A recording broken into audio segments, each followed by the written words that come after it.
बोलो बोलो छठी मैया की जय। भैया बड़की जी छठी मैया के पूजवा ऐसे करबू हो, सुने सान पूजवा करबू। अरे कुछ गाँव नहीं होनो गाँव हमारे जिज्जी है। हाँ बड़की जिज्जी लड़का जिज्जी सही कहत हैं। हाँ हाँ पतैया गाँव गाँव रे गिदिया छठी मैया वाला। चलो ठीक है, जब देवरान सास कहा तो तलाव गाय दी।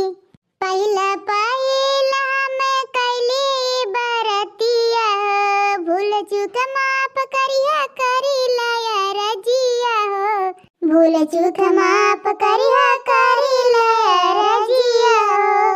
रात दिन करी ला दोहैया ए मोर छठी मैया, रात दिन करी ला दोहैया ए मोर छठी मैया। सस मारे ताना नाना दिया गरिया वेली, कही के बझनिया जेठनिया बोलावेली, कही के बझनिया जेठनिया बोलावेली। सस मारे ताना नाना दिया गरिया वेली, कही के बझनिया जेठनिया बोलावेली। क्यों नहीं बाटे सुनवैया ए मोर छठी मैया, क्यों नहीं बाटे सुनवैया ए मोर छठी मैया, क्यों नहीं बाटे सुनवैया ए मोर छठी मैया। बबुआ जे रहित है तो माई माई कहिते, बबुआ जे रहित तो माई माई कहिते, बबुआ जे रहते तो माई माई कहते। इहो एक वसरा न पूरल हो, दुनिया के छठी माई सब कुछ तू देहलू, हमरे के कुछ ना देहलू ए छठी माई।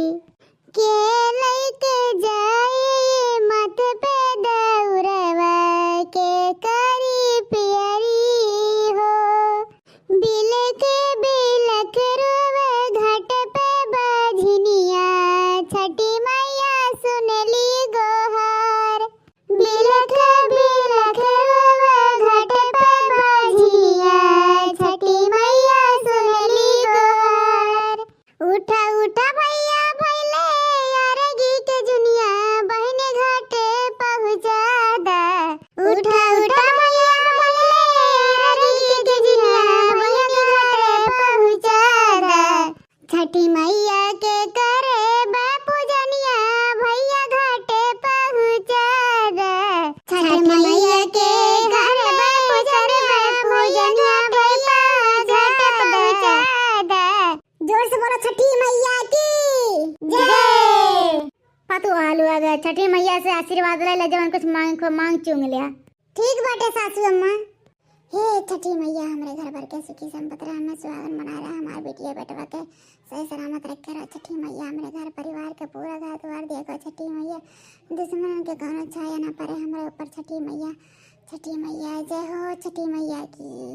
हे छठी मैया हमारे मन से दिल को सही सलामत रखो, हमें सुहागन बना रही हो, हमारे लड़का बच्चा इससे सही सलामत रहे, पढ़ लिख के नौकरी करे। छठी मैया हमारे बूढ़ी बूढ़ा हमारे घर परिवार खेती बाड़ी सबके समारा देखो छठी मैया। ओ जय छठी मैया जय छठी मैया। हे छठी मैया तो हर भक्त तुमसे कुछ अर्जी करती है, स्वीकार करो स्वीकार करो छठी मैया। आपका मांगा हुआ चीज दे दिया, हमारे मन से सही सलामत रहे, हमारे सुहाग जोड़ा इसे दोनों दिन के सालों साल जिंदगी भर बना रहे दादा। हमारे कलवा के बिया करा दे, हमारे कलवा सही सलामत रहे। हाँ छठी मैया, हाँ छठी मैया हमारे कलवा को स्पेटर बनाए दे संग। तो भैया बाबू लोग हमारा छठी वाला वीडियो कैसा लगा, अच्छा लगा तो वीडियो लाइक शेयर सब्सक्राइब जरूर करिए। ऐसे ही रोज मस्त मस्त वीडियो आप सबके पास लेके आए, ठीक है भैया बाबू लोग।